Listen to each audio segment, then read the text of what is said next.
March 1943. Mid-Atlantic.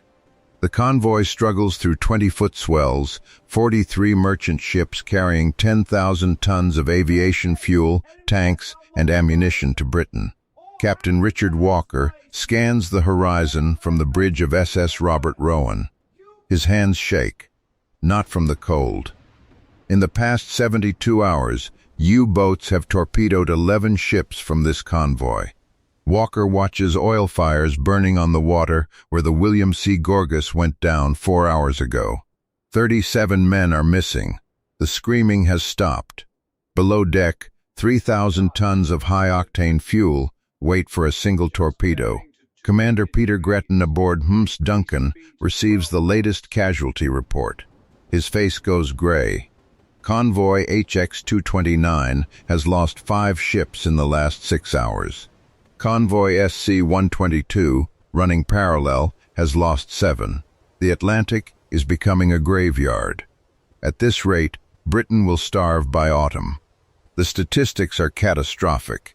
In March 1943 alone, U-boats sink 108 Allied ships, 627,000 tons of shipping sent to the bottom. The Germans are building submarines faster than the Allies can sink them. Admiral Karl Nitz commands over 400 U-boats. His wolfpacks hunt in groups of 15 to 20 submarines, overwhelming convoy escorts designed to fight 3 or 4 attackers at most. British Admiralty projects that if losses continue at this rate, the war is lost by December. Not might be lost. Will be lost. The mathematics are simple and brutal. What Commander Gretton doesn't know, what no one in the Admiralty knows, is that 700 miles to the southwest, a 24-year-old American pilot with exactly 93 hours of anti-submarine patrol experience is about to change the entire calculus of the Battle of the Atlantic. His name is Second Lieutenant Harry J. Kane. His crew has been operational for 11 days. Navy veterans call them green as grass. Intelligence officers dismiss their patrol reports as rookie mistakes. Senior commanders question whether Kane should even be flying combat missions. Kane's crew has never sunk a U-boat. Most of them have never seen one. In 6 days, they will destroy 5. This is the story of how the youngest, least experienced anti-submarine crew in the Atlantic became the most lethal hunters in naval aviation history, and how their impossible achievement broke the back of the U-boat offensive.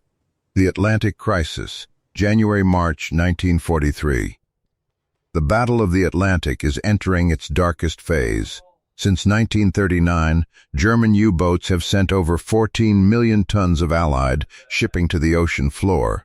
But the spring of 1943 represents a catastrophic escalation. Admiral Nitz has refined wolfpack tactics into a science of industrial-scale slaughter. The pattern repeats with mechanical precision. U-boats form patrol lines across convoy routes, spacing themselves 10 to 15 miles apart. When one boat spots a convoy, it radios position to headquarters. Nitz vectors every available submarine toward the target. The wolfpack gathers like sharks to blood. They attack at night, on the surface, using their superior speed and low profile to slip past escort ships. Torpedoes streak through the darkness. Merchant ships explode. Oil spreads across the water, burning men alive. Allied navies have tried everything to stop the carnage. They've increased escort vessels. The U-boats simply wait for gaps in coverage. Convoy SC-122 has 9 escort ships, still loses 7 merchants in 36 hours. They've improved radar. The Germans deploy METOX receivers that detect radar emissions, allowing U-boats to dive before escorts close range. They've organized convoys into defensive formations. The wolfpacks overwhelm them through sheer numbers. They've tried aircraft patrols using land-based bombers. But the mid-Atlantic gap, that vast stretch of ocean beyond the range of land-based aircraft, remains a killing ground. 600 miles from any airfield, convoys travel naked and alone. The U-boats know it. March 1943 sees the highest concentration of submarine attacks in that gap. Expert consensus is grim. Admiral Sir Max Horton, Commander-in-Chief Western Approaches, tells Churchill's War Cabinet that without a solution to the mid-Atlantic gap, Britain faces starvation by year's end. American Admiral Ernest King projects that merchant ship losses will exceed new construction by September. The mathematics of defeat are simple. Britain needs 7 million tons of imports annually to survive. Current loss rates will drop that below 5 million tons by October. The stakes extend far beyond Britain's survival. Operation Overlord, the planned invasion of France, requires 18 months of material buildup. Every tank, every jeep, every artillery shell must cross the Atlantic. If the U-boats cannot be stopped, D-Day becomes impossible. The war in Europe continues indefinitely, or worse, ends in negotiated peace with Hitler still in power. Winston Churchill later writes, "The only thing that ever really frightened me during the war was the U-boat peril." British scientists develop high-frequency direction finding, HF/DF, called Huff-Duff, allowing escorts to track U-boat radio transmissions. It helps. Not enough. The submarines still sink 50 to 60 ships monthly. American shipyards launch Liberty ships faster than U-boats can sink them. It helps. Not enough. Trained crews cannot be mass-produced. When a merchant ship goes down, the expertise goes with it. Bletchley Park cryptographers cracked the German naval Enigma code, providing intelligence on U-boat positions. It helps. Not enough. The mid-Atlantic gap remains beyond the reach of surface escorts. The missing piece is obvious: long-range aircraft that can patrol the gap, hunt submarines, and protect convoys in that deadly stretch where surface ships operate alone. The solution seems impossible. No aircraft has the range. No crew has the training. The technology doesn't exist. Except that in March 1943, at a windswept airfield in Newfoundland, it does. The problem isn't technology. The problem is convincing anyone to let a green crew use it in combat. Second Lieutenant Harry Kane, Army Air Force's Anti-Submarine Command, 24 years old. From Duluth, Minnesota. High school graduate, 1 year of community college, dropped out to work at his father's hardware store. No engineering degree, no military family background, no connections. Before the war, Kane's most significant aviation experience consisted of 3 flights in a barnstormer's biplane at the county fair, at $5 per ride. He enlists in January 1942, trains as a navigator, washes out due to chronic air sickness during high-altitude training. The instructors recommend discharge. Kane requests transfer to anti-submarine patrol, which operates at low altitude. The request is approved mainly because Anti-Submarine Command desperately needs bodies. Kane arrives at Gander Field, Newfoundland, in February 1943.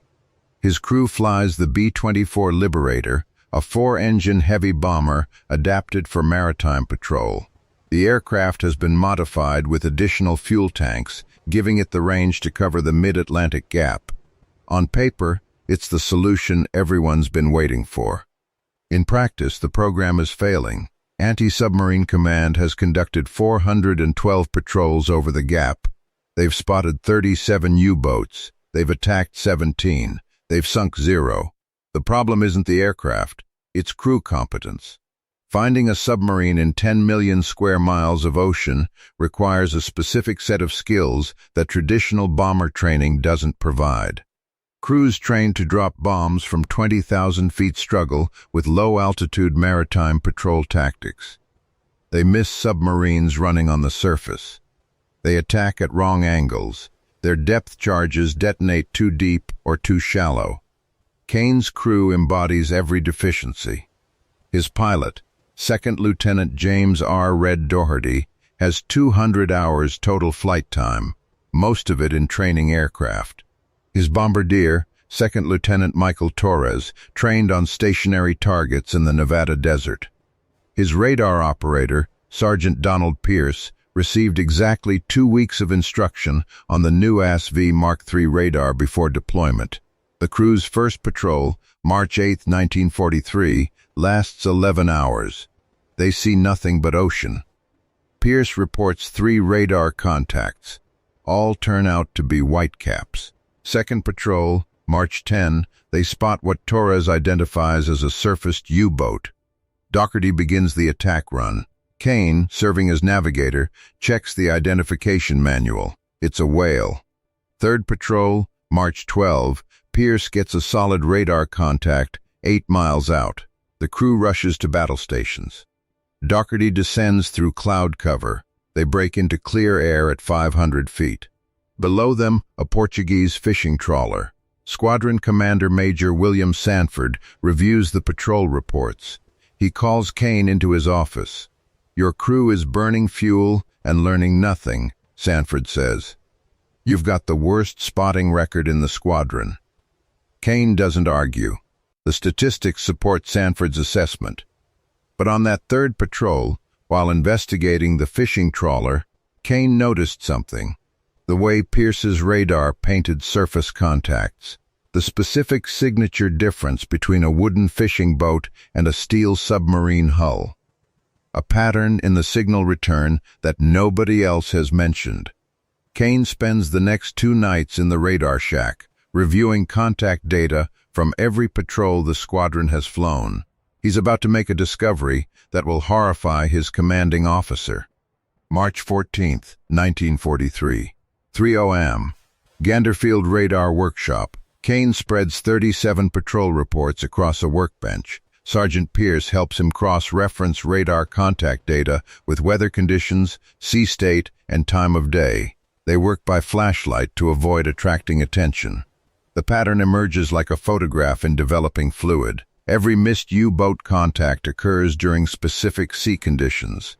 When wave height exceeds 6 feet, radar returns become cluttered with surface scatter, electronic noise from wave tops that masks submarine signatures. Crews interpret the clutter as false contacts or equipment malfunction. They adjust radar settings to filter out the noise. Standard operating procedure, straight from the manual: reduce receiver gain, increase discrimination threshold, eliminate clutter. Kane sees the fatal flaw. U-boats running on the surface during rough weather produce radar signatures nearly identical to wave scatter. By filtering out clutter, crews are filtering out their targets. The solution is obvious. Don't filter. Learn to read clutter. Train operators to distinguish between the radar return of a 6-foot wave and the radar return of a submarine conning tower in 6-foot waves. Kane brings the analysis to Pierce. Can you tell the difference? Pierce studies the contact data. Maybe. The submarine signature has a harder leading edge, faster rise time on the pulse return. Waves build gradually. Steel reflects instantaneously. Can you teach the other radar operators? If they'll listen to a sergeant. Kane takes the data to Lieutenant Torres. We need to change attack procedures. Come in faster, lower, drop the moment we have visual confirmation. Standard procedure calls for a 2-minute setup. We don't have 2 minutes. U-boats crash dive in 90 seconds. Torres runs the calculations. That's a 30-second window between visual acquisition and weapon release. At 240 knots, that violates minimum safe altitude restrictions. We'd be dropping depth charges from 400 feet. Manual says minimum is 600. What happens at 400? Theoretically, the blast could damage our aircraft. Theoretically, we could blow ourselves up, but the depth charges would reach the submarine before it reaches crash dive depth. Yes, Kane compiles everything into a tactical memorandum. New radar interpretation procedures, modified attack profiles, revised minimum altitude restrictions. He submits it to Major Sanford on March 15. Sanford reads 3 pages. His face darkens. He summons Kane immediately. This is your proposal? Ignore clutter filtering? Drop weapons below minimum safe altitude? Sanford's voice rises. Lieutenant, these procedures exist for crew safety. You're suggesting we deliberately violate operational restrictions written by people with actual combat experience. You've been here 3 weeks. Sir, the current procedures. The current procedures were developed by the Navy's Anti-Submarine Warfare Unit based on 2 years of operational data. You think you know better than them? Sir, I think the data shows. You think the data shows that we should fly suicidally low-altitude attack runs that might blow up our own aircraft? Kane hesitates. Then yes, sir, that's exactly what I think. Sanford stares at him. That is the most reckless thing I've heard since I joined this man's Air Force. Request denied. This conversation is over. Kane salutes, leaves the office, returns to his barracks. He doesn't sleep. He's already planning the unauthorized test. March 16, 1943, 2 p.m., Squadron Ready Room. Major Sanford convenes an emergency meeting. Every crew in the squadron attends. Kane sits in the back row trying to be invisible. Sanford doesn't allow it. Lieutenant Kane has developed what he calls improved tactics for U-boat hunting. I want everyone to hear this so we can address it once and collectively. Kane stands. 37 sets of eyes track him to the front of the room. He presents the radar analysis, the clutter filtering problem, the missed contact pattern. Scattered murmurs ripple through the assembled crews. Some nod, others frown. Then Kane presents the attack procedure modifications. Low altitude approaches. 30-second setup windows. 400-foot weapon release. The room erupts. Captain James Hendricks, Squadron Operations Officer, stands immediately. You're describing a death sentence. Depth charges at 400 feet? The blast radius alone. Lieutenant Arnold Webster cuts in. Beyond the safety issue, this ignores basic anti-submarine doctrine. The Navy's been hunting subs since 1917. You think they missed something? The Navy's been hunting subs from surface ships, Kane responds. Aircraft doctrine is 18 months old. We're still learning. We're learning from experts. Webster shoots back, not making it up as we go. Lieutenant Colonel Francis Hughes, the visiting anti-submarine command inspector, stands. His presence silences the room. Hughes has actual combat experience. 16 U-boat attacks in the European theater, 2 confirmed kills. His opinion carries weight. Lieutenant Kane, Hughes says slowly, I've read your analysis. The radar interpretation has merit, but the attack profile you're suggesting. He pauses. That's not tactics. That's suicide. Those minimum altitude restrictions exist because crews died learning them. British Coastal Command lost 4 aircraft to their own depth charges before establishing 600-foot minimums. You're proposing we repeat their mistakes. Kane feels the room turning against him. He plays his last card. Sir, permission to demonstrate the radar technique on tomorrow's patrol? No modified attack procedures, just the clutter reading method. Sanford starts to refuse. Hughes raises a hand. Let him try the radar approach. Keep standard attack minimums. If Pierce can distinguish real contacts from clutter, we evaluate further. If not, we end this discussion permanently. Sanford's jaw tightens. Fine. 1 demonstration patrol. Standard procedures only. The meeting disperses. Most crews avoid Kane afterward. Webster makes a point of walking past him. Hope you're right, hotshot. Because if you're wrong, you've just wasted everyone's time. That night, Kane and Pierce practice radar interpretation until 0200. They review every contact signature, memorizing the subtle differences between wave scatter and steel hull returns. The next morning, March 17, 1943, Kane's crew mans their B-24 for what everyone expects to be another empty patrol. 10:47 am. Mid-Atlantic, 500 miles southeast of Cape Race. Pierce hunches over his radar scope. Sea state, 6-foot swells. Heavy clutter across the display. Standard procedure would filter it out. Pierce doesn't filter. He watches the clutter pattern. Waves building, fading, building again. Organic rhythm. Then there, a spike in the pattern. Faster rise time. Harder edge. Contact, Pierce announces. Bearing 270, range 11 miles. Doherty, the pilot, glances at Kane. The navigator rechecks the position. No friendly vessels reported in this area. What confidence level? Doherty asks. Pierce hesitates. Under standard interpretation, this would be dismissed as noise. Under Kane's method, 70% submarines, sir. It's enough. Doherty banks toward the contact. They descend to 800 feet, staying within standard altitude restrictions. Cloud cover breaks at 500 feet. 11 miles ahead, a gray shape rides the swells. Torres, the bombardier, raises his binoculars. His voice cracks with excitement. U-boat. Surfaced. Conning tower visible. The submarine's lookouts spot the B-24 simultaneously. Figures scramble on deck. The U-boat begins its crash dive. Doherty pushes throttles forward. The Liberator surges toward the target. Torres calls attack setup. Range 4,000 yards. 3,000. Depth charges armed. The submarine's stern starts to submerge. Conning tower still visible. They have seconds. 2,000 yards. Stand by. Stand by. Kane watches the altimeter. 600 feet. Standard minimum. By the book approach. Torres releases. 4 depth charges fall in perfect spacing. They hit the water where the U-boat's pressure hull should be, 20 feet below the surface.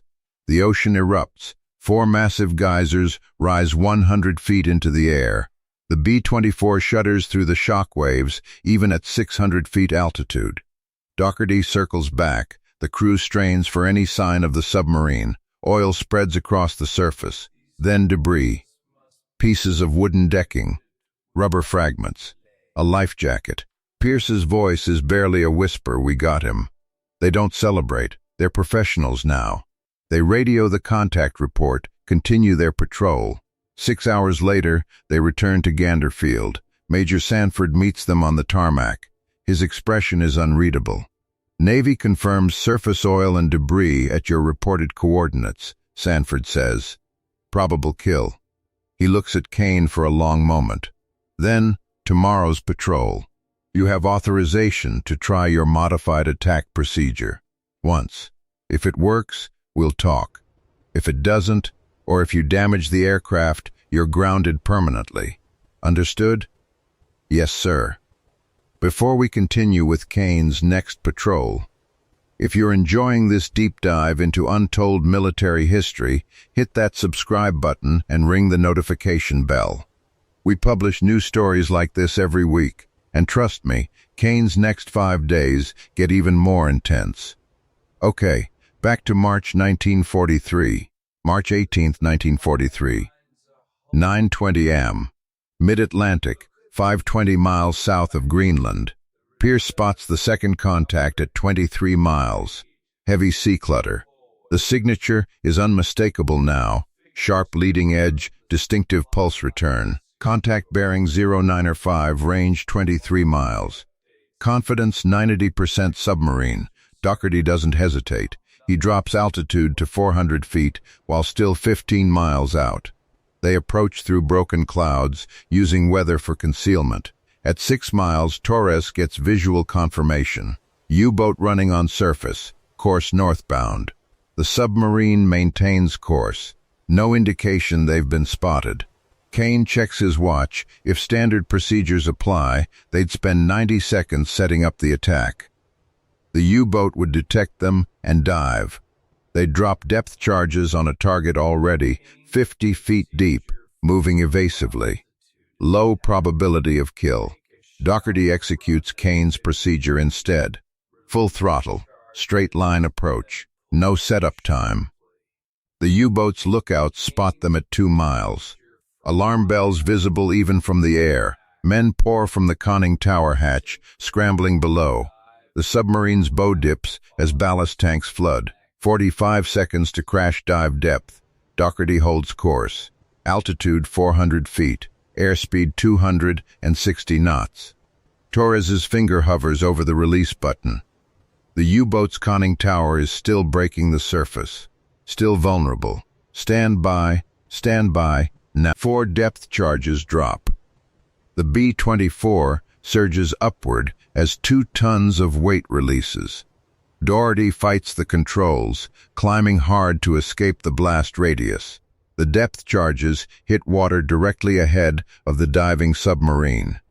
2 seconds later, detonation. The ocean explodes. 4 columns of white water rise 60 feet. The B-24 shudders violently at 450 feet altitude, 150 feet below standard minimum. Metal groans. Pierce is thrown against his radar console, but the aircraft holds together. Doherty circles back. Where the submarine was diving, the water boils with compressed air, oil, and debris. Then the stern breaks surface, completely vertical. The U-boat is mortally wounded, unable to control its buoyancy. It hangs there for 12 seconds before sliding backward into the depths. Confirmed kill, Torres announces. U-boat destroyed. But they're not done. At 13:55 hours, Pierce gets another contact. Same signature pattern. Same confidence level. This U-boat spots them earlier, 3 miles out. It dives immediately. Kane times it, 62 seconds from first alert to full submergence. They miss the attack window by 18 seconds. Their depth charges explode over empty water. The submarine escapes. Kane reviews the timing data. We need to approach faster. Cut another 10 seconds from the attack run. Any faster and we're in controlled flight toward terrain, Doherty says. That's not tactics, that's controlled suicide, but we'd get there before they crash dive. Doherty considers. Once more. If it doesn't work, we're back to standard procedures. March 19, 1943. 11:34 am. Pierce, contact bearing 243, range 19 miles. They've been flying for 6 hours. The crew is exhausted, running on coffee and adrenaline. This is their 3rd patrol in as many days. Standard rotation would give them a day's rest. Kane requested continuous operations. Sanford approved it, curious to see if the tactics hold up under fatigue. This approach is flawless. Doherty drops to 350 feet. 250 feet below standard minimum. They roar across the waves at 280 knots. The U-boat's lookouts don't spot them until 1.5 miles. Not enough time. The submarine's bow barely dips before Torres releases. The depth charges bracket the conning tower perfectly. The explosion lifts the submarine's stern completely out of the water. It breaks in half. Both sections sink within 30 seconds. 3 kills in 3 days.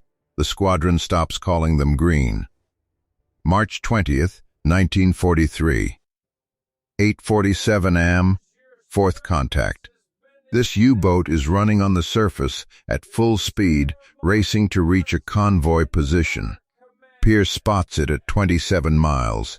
They pursue for 40 minutes before catching up. The U-boat captain knows the drill. He sees the B-24 and dives immediately. But Kane has been refining the timing. Doherty comes in at 300 feet altitude, 300 knots airspeed. They release at the exact moment the conning tower submerges.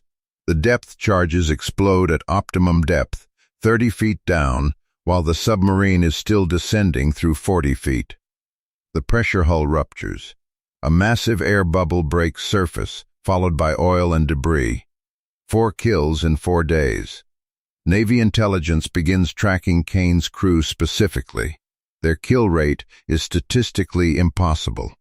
The average anti-submarine aircraft requires 18 attacks to achieve 1 probable kill. Kane's crew is running 4 attacks, 4 confirmed kills. German Naval Command notices too. Intercepted radio traffic from March 21 shows U-boat captains warning each other about aggressive aircraft operating in grid squares B and BF.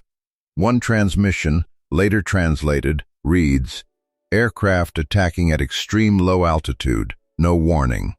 Impossible to dive in time. Avoid surface transit in daylight." March 23, 1943. 3:23 p.m., fifth contact. The crew has been flying for 8 hours, searching convoy route HX-230. They're tired. Pierce's eyes burn from staring at the radar scope. Torres fights to stay focused. Pierce almost dismisses the contact as particularly heavy clutter. Then he sees it, that distinctive sharp edge. Contact bearing 352, range 16 miles, low confidence, maybe 60%. Kane overrules standard procedure. Treat it as confirmed. Execute attack. They're right. The U-boat is running on the surface between weather fronts, using cloud cover for concealment.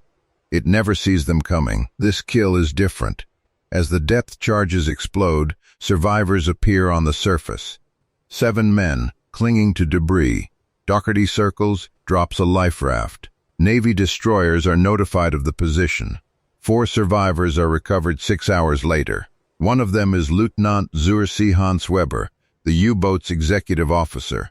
His interrogation report, declassified in 1973, includes this statement: "We had no warning. The aircraft appeared from cloud cover at impossible speed and altitude.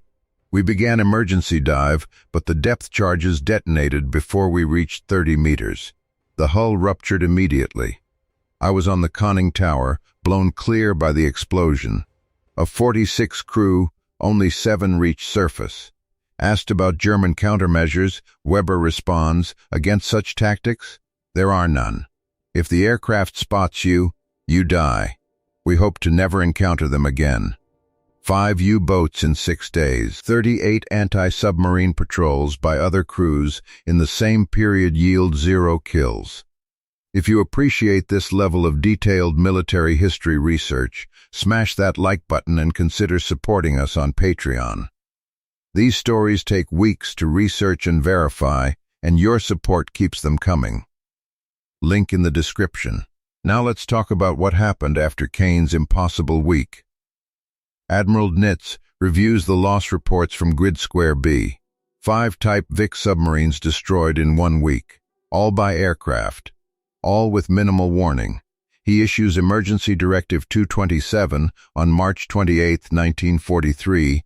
U-boats are ordered to remain submerged during daylight hours in the mid-Atlantic Gap, surfacing only at night for battery charging.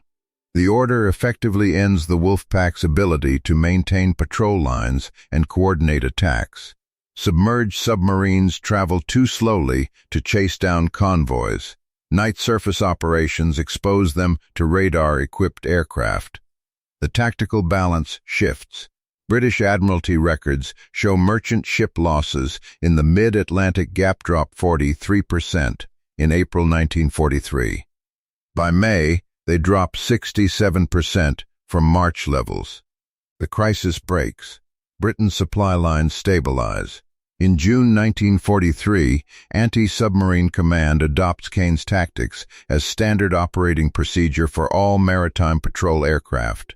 His radar interpretation manual becomes required training. The low-altitude attack profile, designated Kane approach in official documentation, is authorized fleet-wide.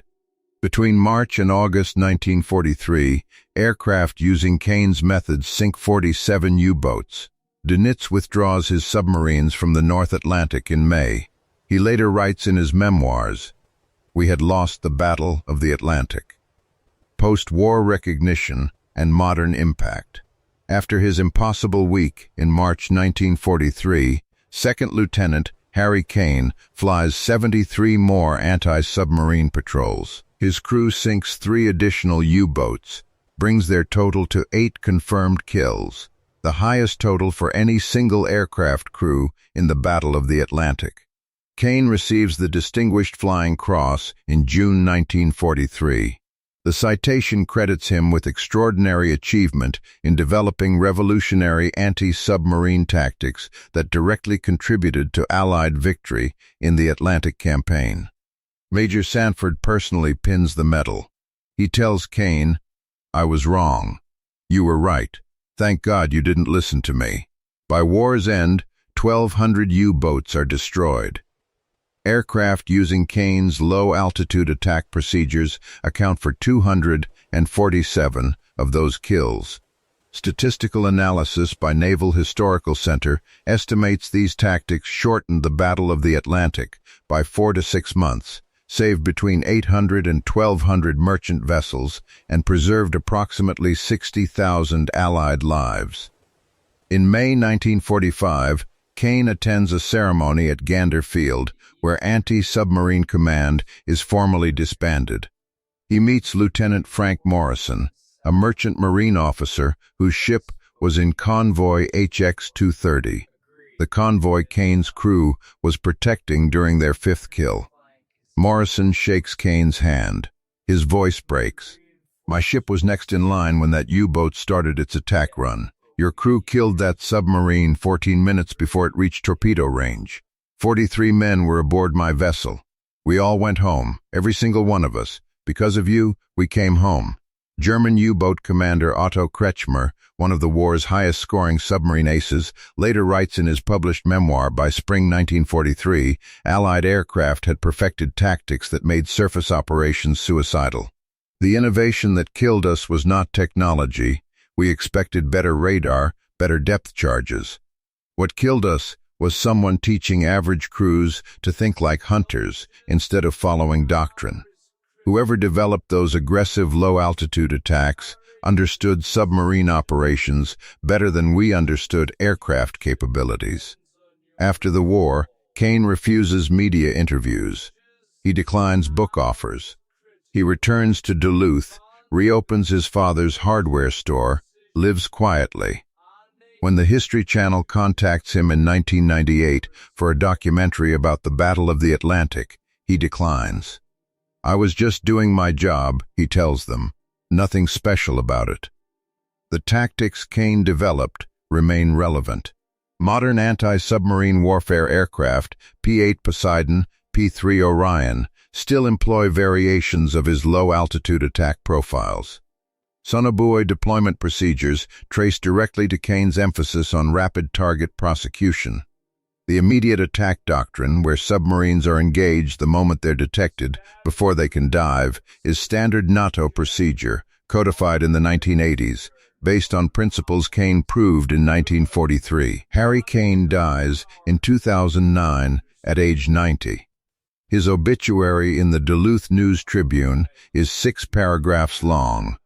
It mentions he served in World War II. It doesn't mention he helped win the Battle of the Atlantic. At his funeral, an elderly man approaches Kane's daughter.